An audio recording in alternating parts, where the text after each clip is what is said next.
News line, अचूक वेधक. आपण ज्यांची आतुरतेने एकनाथजी शिंदे साहेब या मंचावरती त्यांचं आगमन होत आहे. जयंत काका पाटील यांना मी विनंती करतो, आपण पहिल्यांदा छत्रपती शिवाजी महाराज यांच्या प्रतिमेचं पूजन अनाथांचा नाथ एकनाथ महाराष्ट्राला मुख्यमंत्री एकनाथजी शिंदे साहेब. प्रचंड गर्दी झाली आहे. आपण छत्रपती शिवाजी महाराजांच्या पवित्र भूमीत आहोत. छत्रपती शिवाजी महाराज की जय. भवानी कृष्णा माईला माझं वंदन.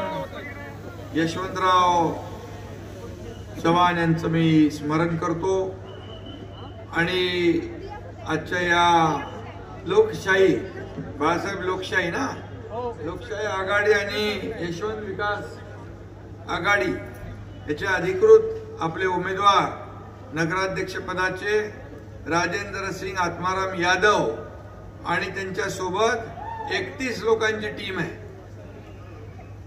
जोरदार टीम इकडे उभे राहा, कळेल मला. 31 लोकांची टीम घेऊन राजेंद्र यादव उभे आहे आणि मी त्यांना आणि सर्व उमेदवार सर्व समाजाचे या ठिकाणी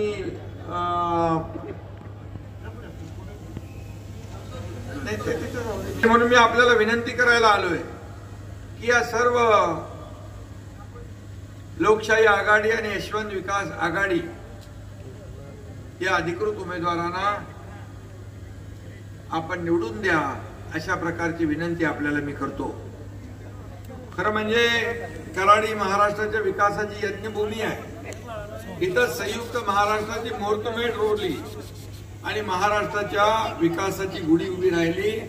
तो वारसा आपल्याला पुढे न्यायचा आहे आणि म्हणून राजकारणाच्या पलीकडे जाऊन विकासाचं खऱ्या अर्थाने समाजकारण करणारा हे शहर आहे.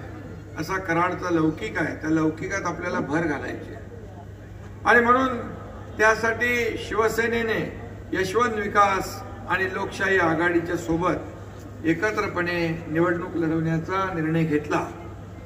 विकासासाठी हे सर्व लोक एकत्र आले आणि म्हणून विकासाचा हा अजेंडा आपला अजेंडा विकासाचा आहे आणि विकासासाठी या कराडमध्ये परिवर्तनाची आवश्यकता आहे. विकासासाठी बदल आवश्यक आहे आणि म्हणून कराडच्या विकासाचा झेंडा हाच आपला अजेंडा आहे. माझ्या लाडक्या बहिणी मोठ्या प्रमाणात इकडे आहेत. बराच उशीर झाला तरी त्या थांबलेल्या आहेत आणि म्हणून लाडकी बहीण योजना देखील आपण केली. मी मुख्यमंत्री असताना माझ्या 2.5 वर्षाच्या काळात अनेक योजना आपण केल्या. मुख्यमंत्री माझी लाडकी बहीण खऱ्या अर्थाने प्रगतीचे डबे जोडणार आम्ही विकासाच्या गाडीला आणि म्हणून येत्या 2 तारखेला या ठिकाणी ही निवडणूक होती आणि इथं निशाणी पण चांगली घेतली. काय नारळ आणि छत्री म्हणजे विरोधकांना करायला सरळ एकच पर्याय आहे, नारळ. आणि म्हणून विरोधकांना करायला सरळ एकच पर्याय, नारळ. आणि म्हणून आमचा नारळ विकासाचा आहे, प्रगतीचा आहे, समृद्धीचा आहे. ज्यांनी लावली कराडची वाट त्यांच्या हाती नारळ देऊन त्यांना दाखवू घरची वाट. न्यूज लाईन, अचूक वेधक.